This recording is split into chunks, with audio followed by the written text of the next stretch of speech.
If you're in a relationship with someone who has a substance abuse problem, then you're probably trying to figure out, are they ever going to get better? How long is this going to take? Should I even continue to try and put energy into this relationship? Ultimately, you just want to know, is there hope? Are things ever going to get better? Well, the fact of the matter is, sometimes there are little subtle signs that someone is actually thinking about changing, even if they don't say those things out loud or really verbalize to you exactly what it is that you really wish they would say, which is, I'm totally done with this, I'm never going to do it again. Even if they don't say stuff like that, you may be noticing these small signs that things are actually moving in the right direction.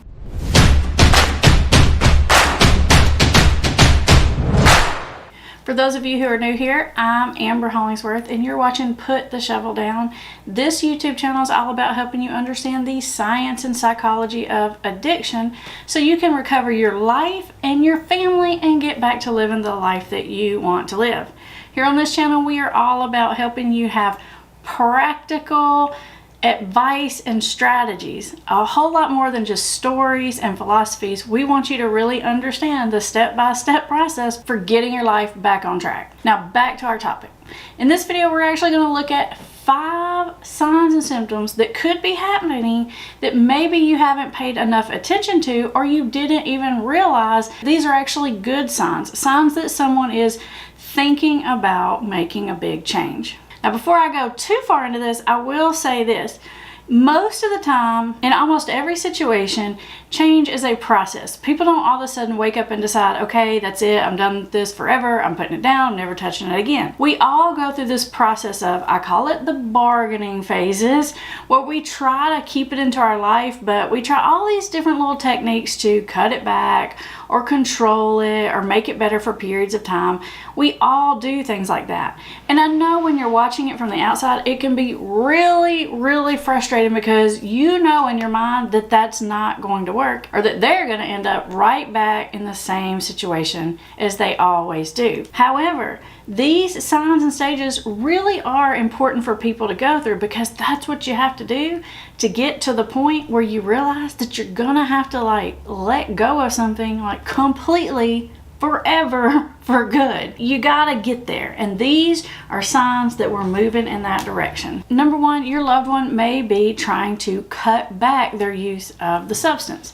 Now, a lot of times they may even verbalize it to you out loud. They may say, hey, I haven't used this substance in this many days, or I'm not doing nearly as much as I was doing before, or I've cut it way back. Those are all signs that the person knows they need to make a change. Now, I know when you hear that, you're thinking, okay, yeah, cutting it back isn't going to work. You're going to have to let it go. Think about how many times you tried to cut it back before. I get it. And I'm on your side, I believe you.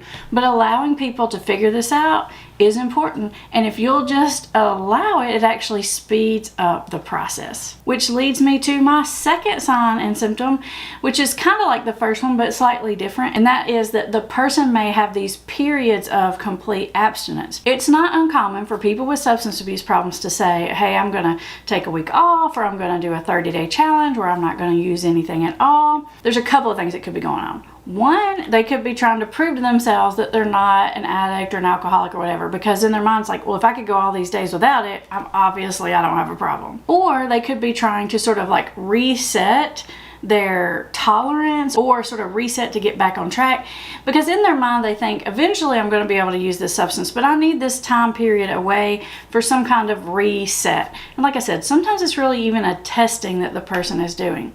Now, again, I know this is frustrating because you may have seen them do this a time or 2 or 10 before, and you realize it's not going to work. But the point here is that the person who's going through this kind of has to learn that time after time after time, when they go back, the same things happen.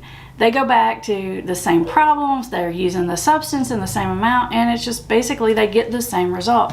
It's going to take a few times to get this message for it to really sink in. A third sign that you could be noticing is that they're trying to stay away from certain people, places, and things. So maybe they're not saying, I'm going to cut back, or I'm not going to do this, but maybe they're like, oh, I don't need to go to that particular bar, or I need to stay away from that person because they're just no good for me.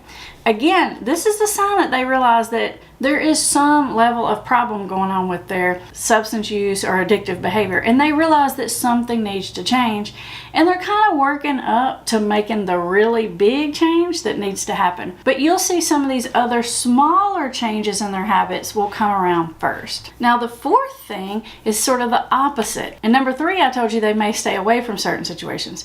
Number 4, they may be trying to add positive things into their life, thinking that if they get on balance, that the substance abuse will stabilize itself.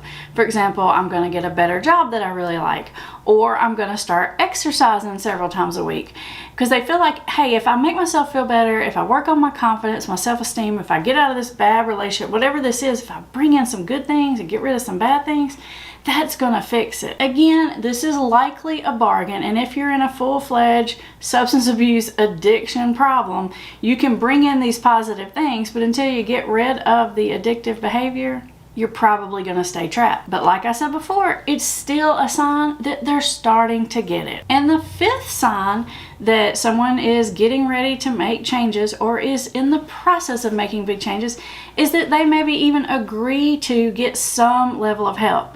Now, I know if you're a family member, families always want the addicted person to go to like 30, 60, 90 days of treatment. You want them to do that big, full cat daddy level of treatment. And I totally get why. And sometimes it really is necessary.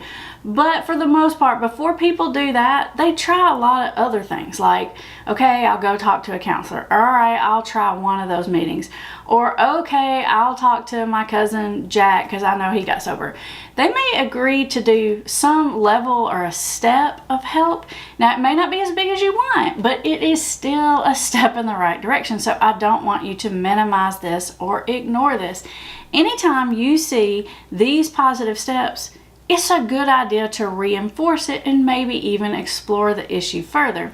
In fact, that's what we teach in our motivational masterclass. It's about like how to have these conversations to take these little signs that someone's changing, these little things that they say, and like grow them into bigger steps towards change. You see, there are a lot of little things that people will say that serve as clues. And if you know what you're looking for or listening for, you'll know how to actually nurture those things so that you're more likely to get more of it. These kind of statements may be something like, I can't keep doing that, or you know what, I'm going to have to slow down my drinking because it just makes me feel terrible when I try to go to work the next day.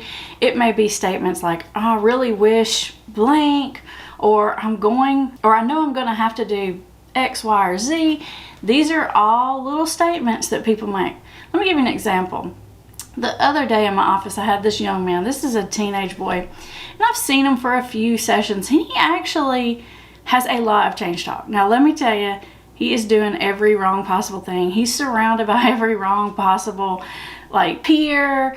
The girlfriend's not good. Like, everything about the situation is bad, but I hear a ton of change talk, and I know something is working in his head and his heart. And in fact, the other day he said to me, he said, I know ultimately I'm probably going to have to go to rehab, but I just really don't want to. I'm trying to do it. I know I can get this done without it. So you know what that says to me? It says deep down in his heart, like, he knows it's problem number one, and he knows probably it's going to take a bigger step to fix it, but he's just scared or reluctant for any number of reasons. Now, when I hear a statement like that, I can do one of two things. I can jump on top of it and say something like, yeah, you're going to have to make some bigger changes. What you're doing is never going to work.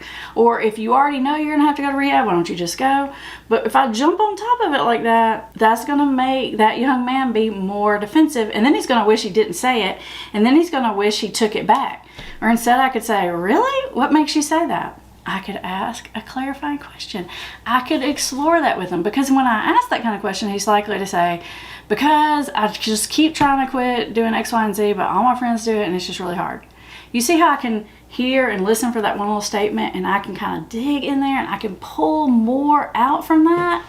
You can do that too. You don't have to be a counselor to do that. You just have to know what you're looking for and what you're listening for and what to do when you see it. So to make things a little easier for you, I've actually compiled a big old checklist of things that people sometimes say when they're really thinking about change. And I'm going to put a link in the description so that you can actually download that checklist for free, which might help you to identify these little positive change talk examples in your loved one. Now, at the same time you're hearing change talk, you are probably going to hear what we call, like the clinical term for it is called sustain talk, which means it's things that people say that kind of lead to the fact that they don't want to change or that they're going to sustain their current lifestyle. I don't want you to think that just because someone has sustain talk that it undoes the change talk. It is very normal for the person to have some things they say on this side and some things they say on this side. It's called ambivalence. You just have to know what to do when you hear these things and which statements to pay more attention to. So don't forget to download that checklist. Now up next, I want you to really thoroughly understand the actual real stages of change that people go through. So you have your expectations in alignment, because when you have your expectations in alignment, you're going to tolerate this process so much better. So I want you to watch this video next. It's all about the stages of change, and it's going to help you really strategically understand what's going on and what to do about it.